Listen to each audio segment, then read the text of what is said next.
Angel ബിൻ്റെ വീട്ടിലേക്ക് ഏവർക്കും സ്വാഗതം. ഞാൻ നിങ്ങളെ പരിചയപ്പെടുത്താൻ പോകുന്ന ഒരു വഴുതനങ്ങ കറിയാണ്. അപ്പം കുറച്ച് പണി പൂർത്തിയാക്കി ഞാൻ മിഷനിൽ.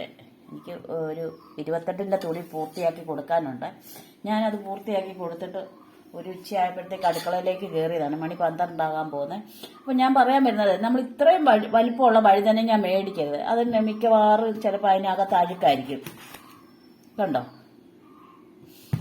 കാരണം നമ്മൾ വഴുതനങ്ങ നോക്കിയെടുക്കുമ്പോൾ ഇത്രയും വലിപ്പമുള്ളത് എടുക്കാതിരിക്കാൻ ശ്രമിക്കുക.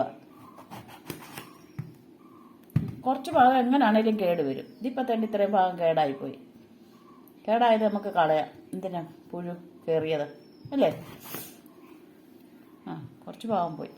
പിന്നെ ഞാൻ പറഞ്ഞു തരാൻ പോകുന്നത്, ഈ സവോള ഉണ്ടല്ലോ, ഈ സവോള ഇത്രയും വലിപ്പമുള്ളത് മേടിക്കരുത്. ഇത്രയും വലിപ്പമുള്ളത് മേടിച്ചാലും അത് കേടായിരിക്കും. ഇത് കാണിച്ചു തരാം. ഇതേണ്ട് കണ്ടോ?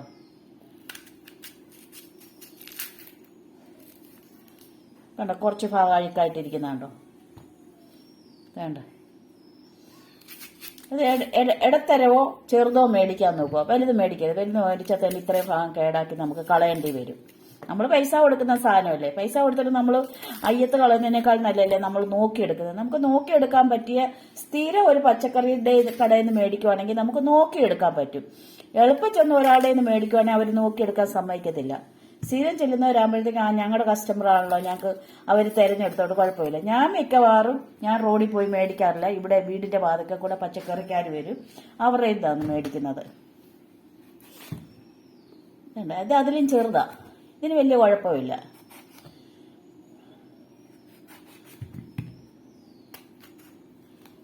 ഉണ്ടോ? ഞാൻ അതെല്ലാം അരിഞ്ഞുകൊണ്ട് വരാം. നമ്മൾ സമയം എടുക്കണം. ഇപ്പം വഴുതനങ്ങ എത്ര എടുത്തോ നമ്മൾ സവോള ഒട്ടും കുറയ്ക്കരുത്. അതുപോലെ അതിന് പകുതിക്കെങ്കിലും സവോള എടുക്കണം, എന്നാലേ ടേസ്റ്റ് ഉള്ളൂ. പിന്നെ അതുപോലെ തന്നെ പച്ചമുളകും എടുക്കണം. ഇത് മൂന്നും ഞാൻ അരിഞ്ഞുകൊണ്ട് വരാം. അപ്പം തന്നെ ഞാൻ അരിഞ്ഞു കഴിഞ്ഞേ. ഇനി ഞാൻ പറഞ്ഞു വരുന്നത്, നമ്മൾ ഈ സവോള വേകുന്നതിനേക്കാളും എളുപ്പം നമ്മൾ ഈ വഴുതനങ്ങ വെന്ത് കിട്ടും. അതുകൊണ്ട് തീരെ പൊടിയായിട്ട് അരിയരുത്, ഇച്ചിരി വലുപ്പത്തിലേ അരിയാവുള്ളൂ. സവോള അരിഞ്ഞതുപോലെ കനം കുറച്ച് അരിയരുത്. ഇനി കനം കുറച്ച് അരിയരുത്. ഇത് ഈ സവോള വേകുന്നതിനേക്കാൾ മുമ്പ് ഇത് വേകും. പിന്നെ നമ്മൾ എന്താ എടുക്കണമെന്ന് അറിയാവോ? ശകലം ഉപ്പും മഞ്ഞൾപ്പൊടിയും കൂടി ഇതിനകത്തിട്ട് ഇട്ടേക്കണം.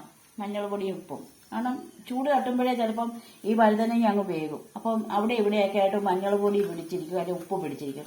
അതിനാണ് നമ്മളിതൊന്ന് പെരട്ടി, ഉപ്പും മഞ്ഞൾപ്പൊടിയും കൂടെ പെരട്ടിയിട്ട് വേണം എണ്ണ ചൂടാക്കി കടുകിട്ടിട്ട് ഇതിനകത്തോട്ട് ഇടാൻ. രണ്ട് മഞ്ഞൾപ്പൊടിയും ഉപ്പും കൂടി ഇട്ട് പെരട്ടിയേ. ഇനി എന്താ നമുക്ക് അടുപ്പ് വെച്ച് മെഴുക്ക് വരട്ടിക്കൊണ്ട് വരാം. അപ്പൊ തന്നെ എന്റെ പണികളെല്ലാം പൂർത്തിയായി. എന്റെ പണികളൊക്കെ പൂർത്തിയായി. എന്റെ മീൻകറിയായി. ഉണ്ടോ? അയിലക്കറിയാണ്. എന്റെ മെഴുക്ക് വരട്ടിയായി. ഞാൻ ചോറ് വാർത്ത് വെച്ചു. സാധാരണ എനിക്ക് പണിയുള്ളപ്പോൾ ഞാൻ മീൻ മേടിക്കാത്തത്. ഇത് ഇന്നലെ മീൻ മേടിച്ചത് കൊണ്ട് എനിക്ക് കറി വെക്കാൻ പറ്റി. എനിക്ക് തിരക്കുള്ളപ്പോൾ ഞാൻ മീൻ മേടിക്കത്തില്ല. കാരണം എനിക്ക് ഒരു 28 ചടങ്ങ് നടക്കുന്ന അതിന്റെ പണികളെല്ലാം പൂർത്തിയാക്കി കൊടുക്കാനുണ്ട്. എല്ലാം വെട്ടിയിട്ടിരിക്കുന്നതേ ഉള്ളൂ. അതിന്റെ പാവാടയൊക്കെ തയ്ച്ചുള്ളൂ. ഇനി അതിന്റെ ബ്ലൗസുകളെല്ലാം തയ്ച്ചു കൊടുക്കണം. കുഞ്ഞിന് അമ്മയ്ക്ക് ചേരുന്ന ഡ്രസ്സ് തന്നെയാണ് കുഞ്ഞിനും എടുത്തിരിക്കുന്നത്. അപ്പം ഇത് കുഞ്ഞിനുള്ള നിക്കറ്, ജൂബ, അതുമെല്ലാം വെട്ടിയിട്ടുണ്ട്. ഇതെല്ലാം എനിക്ക് ഇന്നുകൊണ്ട് തീർത്തു കൊടുക്കാനുള്ളതാണ്. നടക്കുമെന്ന് എനിക്കറിയത്തില്ല, ദൈവത്തിന് മാത്രമേ അറിയത്തുള്ളൂ. ഏതായാലും ഞാൻ അടുക്കളയിലെ പണിയൊക്കെ പൂർത്തിയാക്കി ഇറങ്ങി. ഇനി എനിക്ക് ഈ പണികൾ പൂർത്തിയാക്കി കൊടുക്കണം. അപ്പോൾ ഇന്നത്തെ വിശേഷം ഇത്രയൊക്കെ ഉള്ളൂ.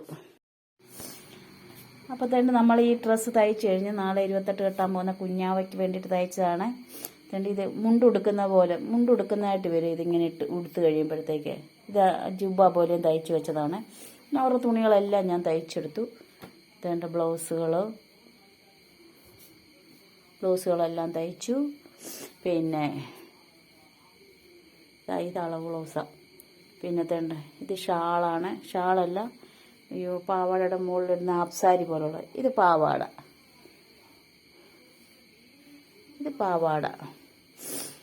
എല്ലാം തയ്ച്ചു കഴിഞ്ഞു. രാത്രിയുമായി. അപ്പോൾ എൻ്റെ വീഡിയോ കണ്ട എല്ലാവർക്കും നന്ദി, നമസ്കാരം.